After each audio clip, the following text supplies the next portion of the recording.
Wel, bore da bawb. Helo, bore da. Bore da, Caer Salem. Mae'n hyfryd eich croesawu chi yma i Glan Morfa. Croeso i bawb sy'n ymuno gyda ni o adra hefyd. Croeso cynnes i chi.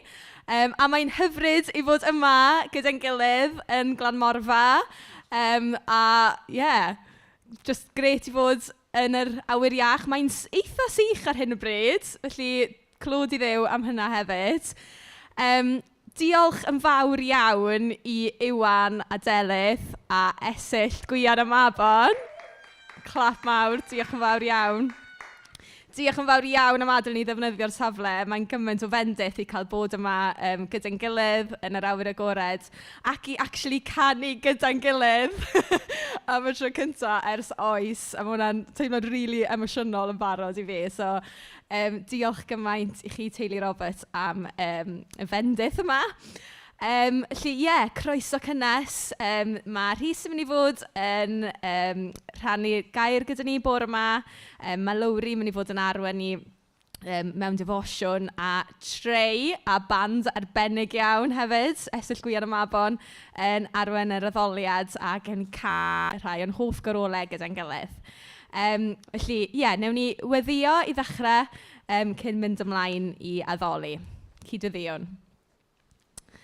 O Dad, ni'n sy'n diolch i ti a rhoi'r clod i ti yma am bob bendith i ti'n rhoi i ni. Ni'n diolch am bawb sydd wedi gallu ymuno gyda ni fan hyn yn Glan Morfa a ni'n diolch hefyd am bawb sy'n ymuno adre. Neu di fod yn agos i ni bore yma, neu di ddangos dy hun i ni bore yma. Ni'n gofyn i ti ddod ysbryd glân a'n harwain ni. A ni'n gofyn i Iesu fod yng nghanol pob peth. Dyn ni'n gallu addoli unrhyw le arglwydd, yn cartref i ni, neu yn y capel, neu yn yr awyr iach fel hyn. Felly ni'n diolch i ti bod ni wedi gallu dod at ein gilydd.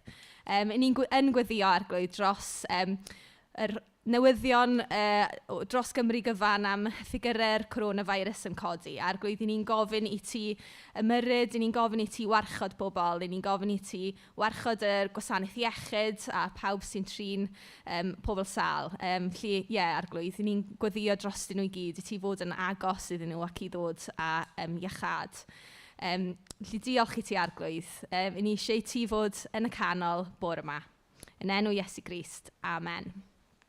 Felly mae Trey a'r band yn mynd i ddod ymlaen nawr i arwain ni mewn dwy garol.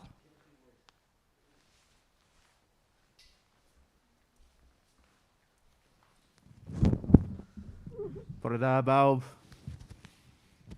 Mae'n fraint bod efo chi. Bore da, llais cryf iawn. Wel, mae yna gyfle da i chi ddefnyddio fo wan. Mae Nadolig yn amser arbennig i ni gyd ymuno yn yr hen garola. Da ni wedi bod yn canu ers bod yn blentyn.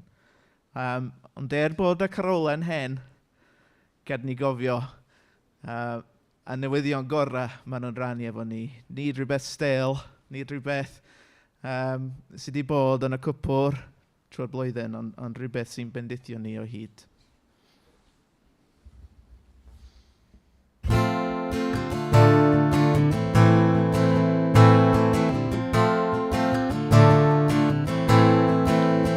Gani clywchlu'r nef yn seinio ni. Clywchlu'r nef yn seinio ni'n hen ffych enni cedwadyn. Heddwch sydd rhwng nef a llawr, diw a dyn sy'n un a nawr. Dewch pob cenedl isorod, Dolaeth blod, loedd i'w holl a llawen drem, gan wyd Crist a Bethlehem. Clywchlu'r nef yn seinio ni'n, hen ffych enni cedwadyn.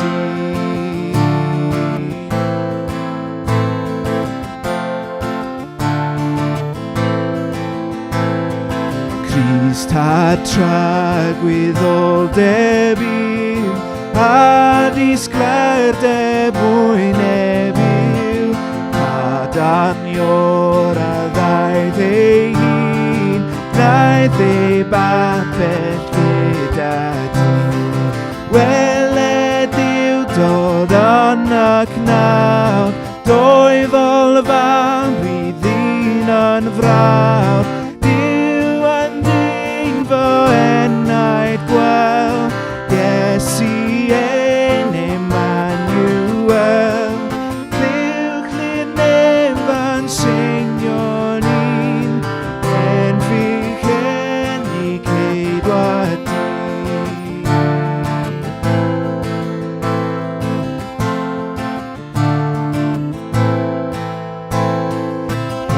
Fych twysog heddwch yw, hen fych hael cyfiawnder gwyw, bywyd ddwg ac olau ddydd, iechyd yn ei esgyd sydd. Roes I lawr o gonia nef, fel nath rengom gan wydedd, o ryfedd dref, fel y genid ni drachef. Clywch lir nefan seinio'n un, en fych en I ceidwad di.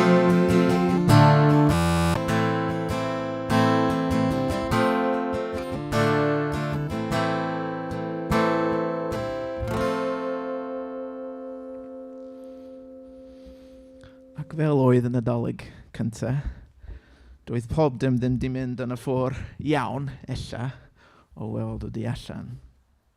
Ond doedd Duw ar waith mewn ffordd arbennig iawn. Gan ni gofio'r foment, gan ni gofio'r noson yn y stabel efo'n gilydd.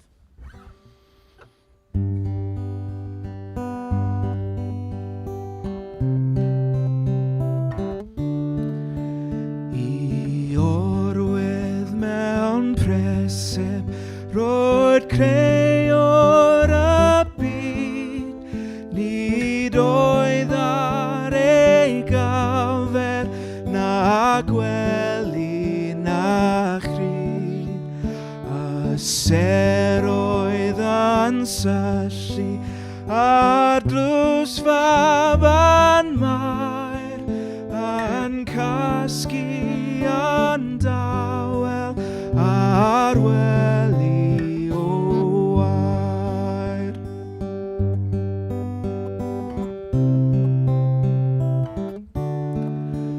Ar gwartheg yn brefi, y baban ddeffroes, ni rofnodd cant gwyddau, na phrofau unloes.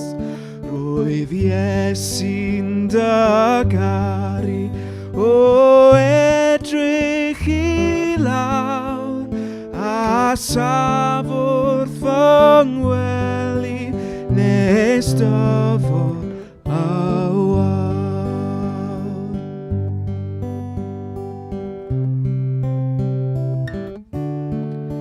Tyd Iesu'n hamil, ac aros o hyd, i'n caru a gwylio, tra bwyfan y byd.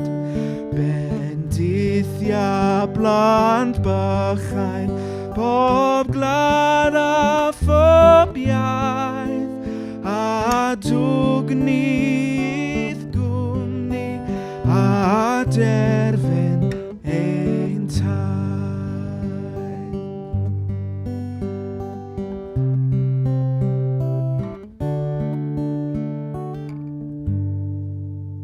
Amen.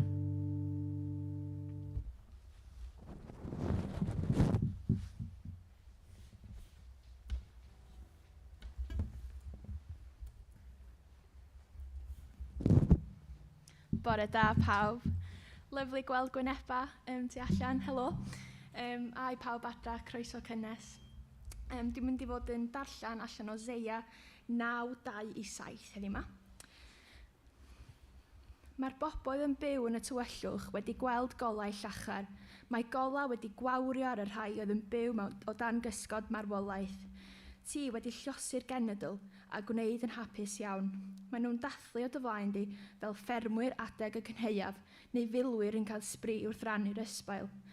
Achos rwy ti wedi torri'r iau oedd yn faich arnyn nhw a'r ffon oedd yn curo'r cefnau nhw, sef gwialen y meistr y gwaith. Fel y gwnes ti bryd hynny yn Midian, bydd yr esgidiau yn sathru maes y gad a'r gwisgoedd gafodd ei rholio mewn gwaed yn cael ei taflu'r fflama i'w losgi. Achos mae plentyn wedi cael ei eni i ni, mab wedi cael ei roi i ni, byddai'n cael cyfrifoldeb o lywodraethu a byddai'n cael ei alw yn strategyd rhyfeddol, y Duw arwrol. Tad yr oesoedd, tywysog heddwch, fydd ei lywodraeth ddim yn stopio tyfu a bydd yn dod â llwyddiant di-ben draw i orsedd Dafydd a'i deyrnas. Nawn ni weddi. O Dad, dyn ni'n diolch i chdi am diwrnod newydd. Dyn ni'n diolch bod Iesu wedi dod, bod wedi cael ei eni i ni cael dod i perthynas llawn efo chdi. Dyn ni'n diolch i chdi o Dad bod o yn dywysog heddwch, a dyn ni jyst yn gweddio Dad bod chdi yn dod â'r heddwch yna i ni gyd. Lle bynnag ydyn ni bore yma adra neu'n fama, dwi'n diolch i chdi bod y heddwch yna ar gael. Dyn ni'n diolch i chdi o Dad am bob dim. A dyn ni jyst yn cyflwyno yn calonnau ni ti bore yma, ysbryd glantyd, llenwa ni yn nawr. A dyn ni jyst yn ddiolchgar efo dwylo yn uchel o Dad i ddiolch i chdi. Am bob dim ti di wneud, y ffordd ti'n caru ni a'r ffordd ti'n arwain ni. Felly, diolch, a dwi jyst yn gweddio dros Rhys wrth iddo ddod agor y gair i ni bore yma, llenwa fo bore yma o Dad. Yn denw di. Amen.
Yn ansefyll yn ynyn, uwch y lle'n gorweddau'r bychan, bydd llawen i'r mawr dros ben. Rôn i'n moliant uwch ei bresen, mae'r gogoniant ar ei wyneb, wyneb Iesu, beneb.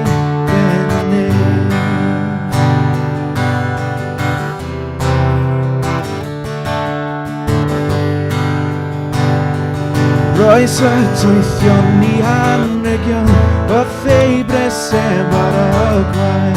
A'r ythusam i'r asidan, llawer trosor i fabmau. Rôn i'n moliant uwch ei bresem, mae'r gogoniant ar ei wyneb, wyneb Iesu, beneb.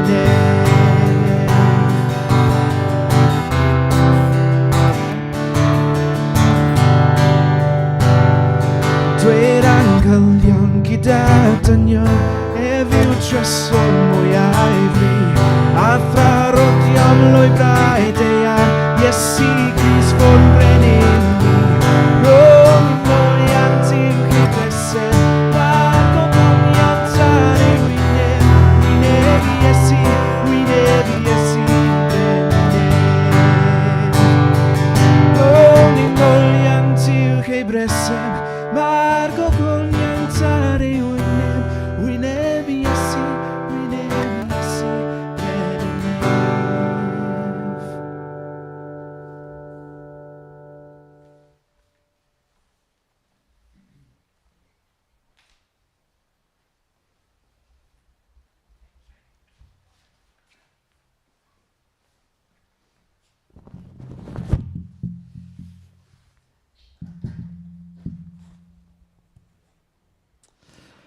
Wel, helo ffrindiau.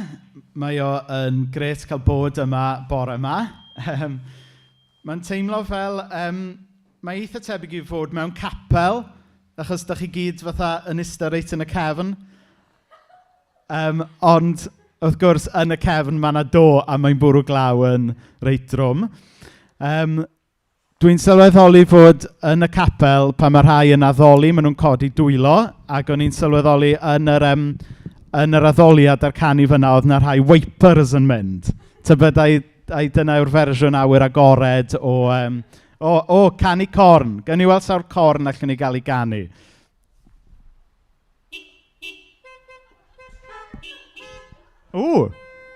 John, gawn ni glywed un ti ato?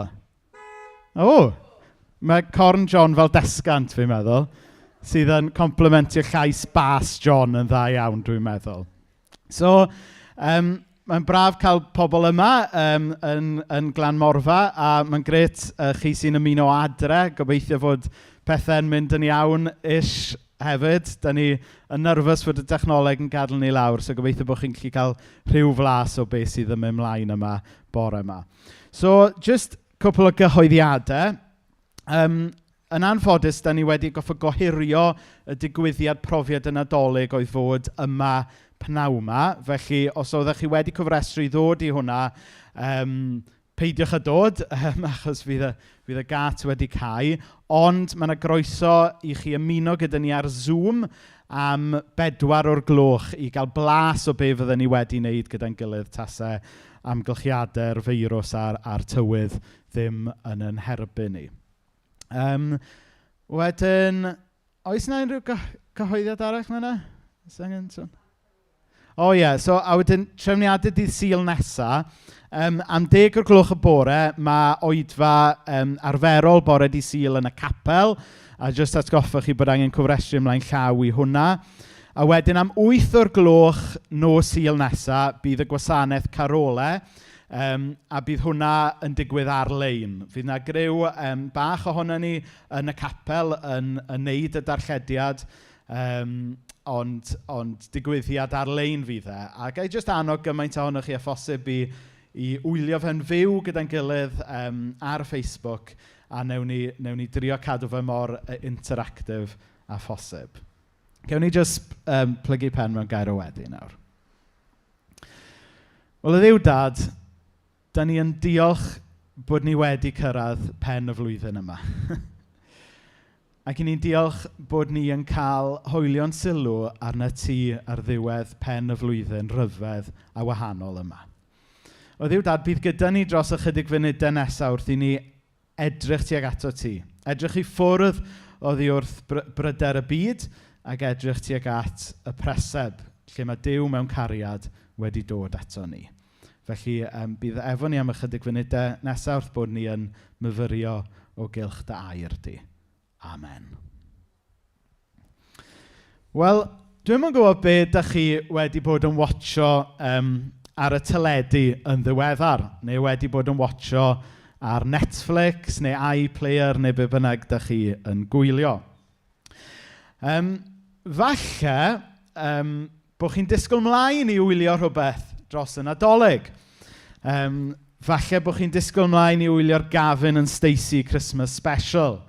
Dwi'n gwybod mai dyna mae Arwel Jones yn disgwyl mlaen i wylio yn fwy na dim byd. Neu falle bod chi hyd yn oed yn disgwyl mlaen i wylio Mrs Brown's Boys dydd Nadolig, na fyddwch chi byth yn cyfadda hynny o flaen pobl capel. Wel, dros y misoedd diwetha, fel mae rhai ohonoch chi wedi gwybod, in fact, fel mae pawb sy'n adnabod fi wedi cael clywed, dwi wedi bod yn gwylio The Crown ar Netflix. Nawr, am spel, fi eisiau'n osgoi gwylio The Crown. Achos i chi sy'n adnabod fi yn gwybod fy mod i yn genedlaetholwr Cymraeg tambaid. A sgynna i ddim lot i ddeud am y teulu brenhinol. Felly, am spel, o'n i'n gwrthod gwylio. Ond wedyn, eisiau'n hollol hooked. Nath swyn y teulu brenhinol fy nalu. Ac o'n i wrth fy modd. Ac erbyn hyn, dwi wedi gwylio pob cyfres. A beth bynnag ydy barn pobl ynglyn â'r teulu brenhinol, mae pawb yn gytun gan gynnwys Leanne Wood fod The Crown yn gyfres teledu arbennig o dda. Mae wedi cael ei sgwennu'n dda, mae wedi cael ei ffilmio'n dda, mae wedi cael ei gynhyrchu yn arbennig. Mae e wedi cael ei gynhyrchu mor dda nes nath gweinidog diwylliant San Steffan ofyn i Netflix roi disclaimer ar y dechrau yn dweud mai drama oedd e, nid documentary. Achos oedd e'n poeni fysa gymaint o bobl yn gwylio fo, meddwl mai documentary yw e, a bysa fe'n creu rhyw fath o chwildro a bod pawb yn troi yn erbyn Prince Charles pan bydde fe'n dod yn frenin. Nawr, un beth sydd yn braf iawn ynglyn â fe yw bod e yn portreadu cryfder cymeriadau, cryfder ac empathi ar y degau y frenhines. Mae e hefyd yn dangos cryfderau gwahanol brif weinidogion fuodd a sydd wedi bod trwy holl gyfnod Elizabeth. Ond mae e hefyd yn portreadu mewn ffordd real iawn ffeileddau pobl, gan gynnwys gwendidau yr prif weinidogion a hyd yn oed rhai gwendidau yn y frenhines ei hun. A rhan o'r narratif yn y Crown yw fod y teulu brenhinol yn trio dangos bod nhw actually just fel ni. Nawr, ar lefel hollol ddynol, maen nhw fel ni. Maen nhw yn bobl, maen nhw'n famau, maen nhw'n dadau, maen nhw'n feibion, maen nhw'n ferched, maen nhw'n wncl ag aunties. Maen nhw'n llawenhau fel ni, maen nhw'n dathlu fel ni, maen nhw'n cwmpo mas fel ni, a maen nhw'n rhannu fel ni. Ond mewn gwirionedd, o ran cefndir a cyd-destun, dyn nhw actually dim byd fel ni. A dyma lle mae'n stori ni heddiw yn troi o'r teulu brenhinol sydd yn y Crown i un o linach brenhinol gwahanol. Yn Eseia 9, nath Lowri ddarllen gynnau, ni'n clywed canys bachgen a aned i ni, mab a roed i ni, a bydd yr awdurdod ar ei ysgwydd. Nawr, proffedoliaeth sydd fan hyn gan Eseia am y Meseia, sef Iesu Grist. A'r peth cyntaf sy'n taro ni yw y ffordd mae Duw yn Iesu yn uniaethu go iawn efo ni. Mae e wedi dod ato ni fel un ohono ni. Dyna pam bod e'n dweud canys bachgen a aned i ni. Doedd dim rhaid i Iesu rhyw fficio na rhoi act ymlaen bod e yn un ohono ni, fel mae'r Windsors falle wedi wneud yn y Crown. O dim rhaid i Iesu roi sioe ymlaen i ddangos fod e yn un ohono ni. Mi oedd e yn un ohono ni. Oedd amgylchiadau i eni fe mewn stabl bler i fam sengl. A drwy hynna, i ni'n gallu gweld bod e'n debyg iawn i ni. A mae Duw reit o'r dechrau'n dangos bod e'n uniaethu hun efo ni.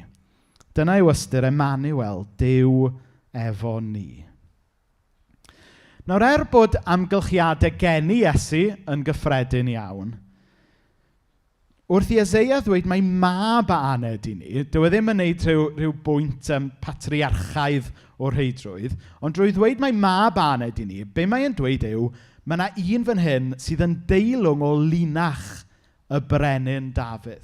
Felly, bod e wedi cael ei eni mewn ffordd digon cyffredin, drwy ddweud bod e'n fab i linach brenhinol, mae gyda ni un sydd yn deilwng i fod yn arglwydd ac yn frenin go iawn i ni. Dyma oedd e neiniog Duw. Dyma oedd y gwir frenin oedd wedi dod i achub i bobl. Nawr, yn y darlleniad nath Lowri ddarllen i ni, mae Eseia yn rhoi 4 teitl i Iesu, ac yn sydyn iawn, da ni'n mynd i fynd trwy y 4 yna. Y cyntaf yw fod e'n gynghorwr rhyfeddol. Nawr, yn yr oes yma, rhyw charisma a chyfathrebu slic ar y gorau sy'n neud arweinydd, ac ar y gweitha rhywun sy'n chwarae ar ofnau pobl. Ond mae'r Eseia'n dweutho ni fan hyn, mae arweinydd o fath gwahanol yw Iesu. Mae e'n gynghorwr rhyfeddol. A mae hwnna'n chwa o awyr iach yn amser Eseia, a mae e'n chwa awyr iach yn amser ni. I gael arweinydd doeth. I gael rhywun sy'n cynghori mewn ffordd rhyfeddol. Ac ystyr y gair rhyfeddol fan hyn yw rhywbeth tebyg i'r gair goruwch naturiol. Hynny yw bod gallu Iesu, bod doethineb Iesu fel brenin, tu hwnt i'r hyn sydd yn naturiol i unrhyw un arall. Mae ddoethineb llawer uwch i'r hyn sy'n bosib i'r person cyffredin. Ac yn amser Eseia, oedd y brenin Ahaz yn ffansio ei hun fel arweinydd mawr pwerus, ond actually oedd e jyst yn bach o bad news. Yn dydd ni, mae yna arlywyddion a prif weinidogion sy'n meddwl bod nhw'n gwybod yn well na neb arall ac yn meddwl bod nhw'n gallu chwythu gwynt a wneud i genhedloedd eraill blygu o'i cwmpas nhw, a maen nhw'n cael ei dangos i fod chydig bach yn ffôl. Ond yn Iesu, mae gyda ni gynghorydd rhyfeddol. Mae gyda ni arweinydd, mae gyda ni frenin doeth tu hwnt i'r hyn mae'r byd yn gwybod amdano fe. Nawr, yr ail deitl yw mae e'n dweud fod Iesu yn dduw cadarn. Nawr, mae hwn yn dweud rhywbeth am natur y brenin, sef i fod yn dduw. Da ni wedi sôn yn barod fod Iesu wedi dod yn ddyn, canis bachgen aned i ni, ond mae hwn yn sefydlu nawr fod Iesu hefyd yn dduw. Nid negesydd gan dduw oedd Iesu, nid angel gan dduw, nid cynrychiolydd gan dduw, ond Iesu oedd Duw ei hun. A mae'r hen emyn yma gan Ann Griffiths yn dal yn hyfryd y ddau ochr yma i Iesu. O fenaid, gwel addasrwydd, y person dwyfol hwn, dy fywyd mentra arno a bwrw arnodd bwn. A sylwch ar y llunellau yma, mae'n ddyn i gyd ymdeimlo a ddoch wendidau i gyd, ond mae'n dduw i gario'r orsedd ar ddiafol, cnawd a byd. A mae Eseia'n atgoffa ni'n ynglyn â hwnna. Pan da ni angen cyfarfod Iesu y dyn, i gael cysur, i gael Duw sy'n uniaethu gyda ni, fe allwn ni gyfarfod Iesu y dyn. Ond pan da ni angen Iesu y Duw i'n hachub a'n harwain ni, wneith yr Iesu yna yn cyfarfod ni.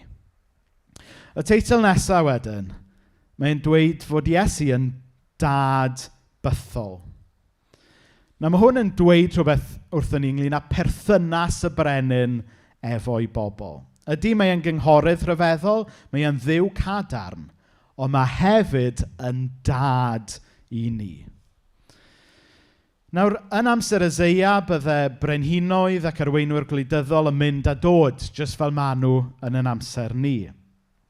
Ac felly, mae sôn fan hyn bod y Meseia yn mynd i fod yn dad bythol, yn oesol, yn un sydd ddim yn codi a diflannu fel pawb arall, yn un constant, yn un cyson, yn un caredig, yn un dibenadwy. Mae yna gysur yn hynna. A drwy ddweud fod yr Iesu yma'n dad, mae e'n dweud fod y brenin eisiau perthynas gyda'i bobl. A mae hwnna'n hyfryd yn dydy. Hynny yw, Duw yn brenin ni, ddim yn frenin pell sy'n byw mewn palas, sy'n dim ond yn dod allan cwpl o weithiau'r flwyddyn i ryw seremonia pwysig. Ond mae e'n frenin allwn ni gael perthynas gyda fel tad. A wedyn y teitl ola, tywysog heddychlon.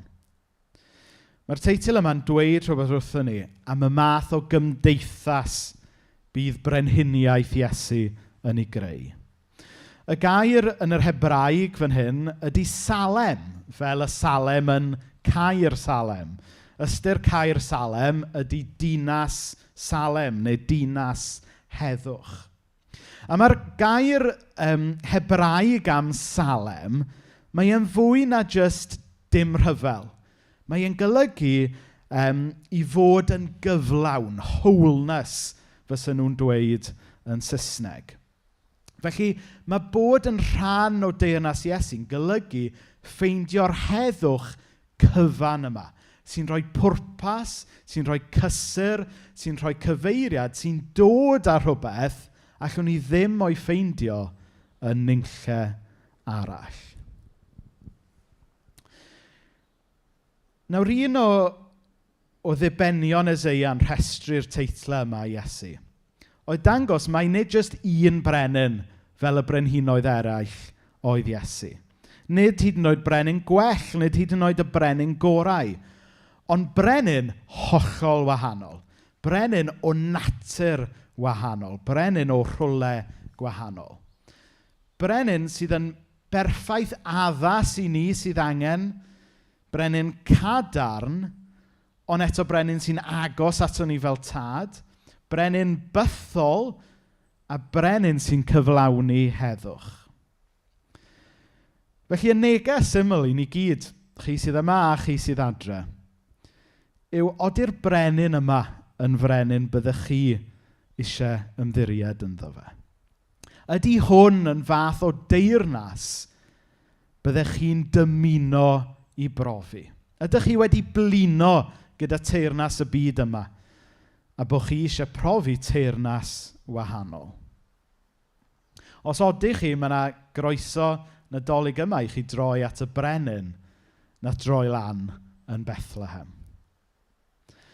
Nawr nes i ddechrau neges bore yma drwy sôn am The Crown. Ac mewn un pennod, gaethon ni hanes gŵr o'r enw Michael Fagan, sef dyn nath dorri mewn i Buckingham Palace yn 1982. Nawr yn ôl y portread yn y Crown, oedd Michael Fagan ar ben ei denyn. Oedd e wedi bod allan o waith yng nghyfnod Thatcher am amser hir. Oedd ei wraig e'n drist iawn wedi adael e, ac oedd e wedi cochi cael gweld ei blant achos bod ei fflat e mewn cyflwr mor wael. Ath e i weld ei aelod seneddol lleol yn ôl y stori a gofyn am help, a'r aelod seneddol yn dweud bod dim byd allai fe wneud. A wedyn Michael Fagan yn gofyn, well, to who can I go for help then? A wedyn yr aelod seneddol yn dweud yn ysgafn er mwyn trio cael gwared ohono fe, I don't know, maybe take it up with the Queen. A wedyn, y noson yna, dyma fe yn neidio dros ffens Palace Buckingham. Mae hwn yn stori go iawn, dwi ddim jyst i cael ei wneud lan gan The Crown. Dyma fe'n neidio dros y ffens yn Palace Buckingham, dringo lan drainpipe, torri ffenest a wyndro rownd Palace Buckingham.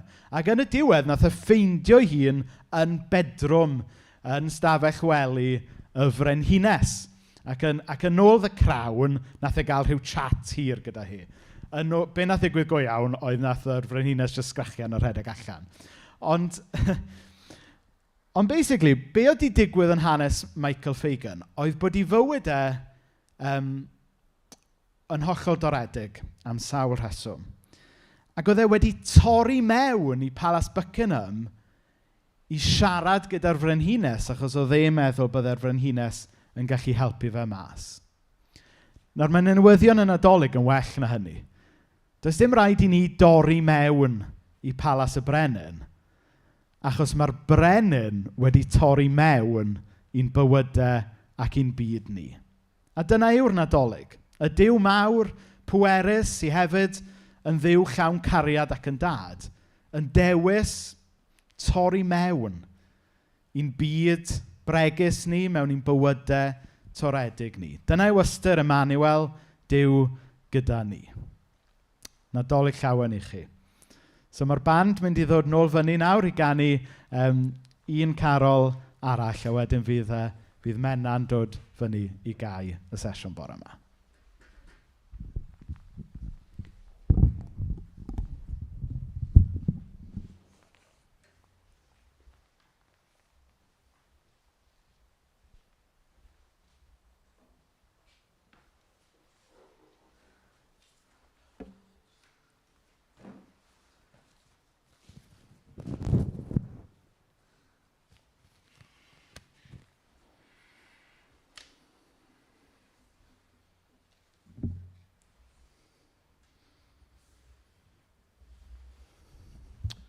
Dwi wedi awgrymu y dylen ni newid geiriau y gan yma.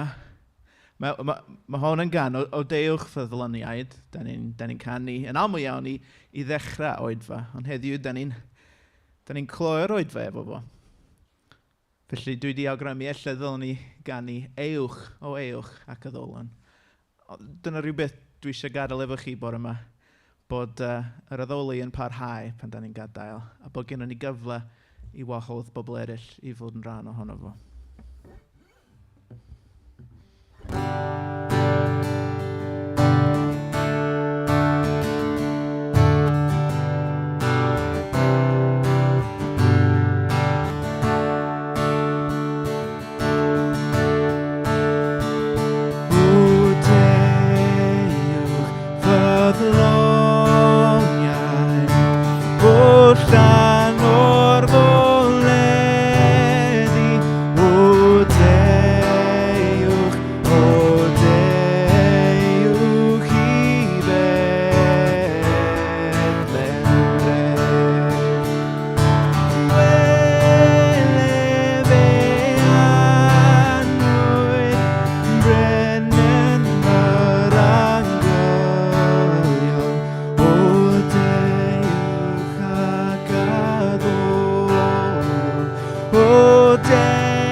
Amen.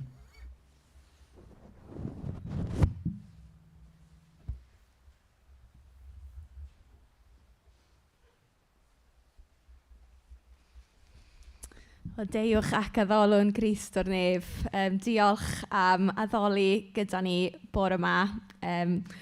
Mae yn glawio tipyn erbyn hyn, ond mae'n wych cael cyd-addoli gyda'n gilydd. A diolch i bawb adre sydd wedi ymuno hefyd. Gobeithio bod chi wedi cael bendith. Cofiwch am y gwasanaeth carolau nos Sul nesaf, a os ydych chi eisiau dod i'r gwasanaeth bore dydd Sul nesaf, cofiwch gofrestru mewn da bryd. Ond gewn ni gyd adrodd y fendith gyda'n gilydd. Gras ein harglwydd Iesu Grist a chariad Duw a chymdeithas yr ysbryd glân a fyddo gyda ni oll o'r awr hon hyd byth. Amen.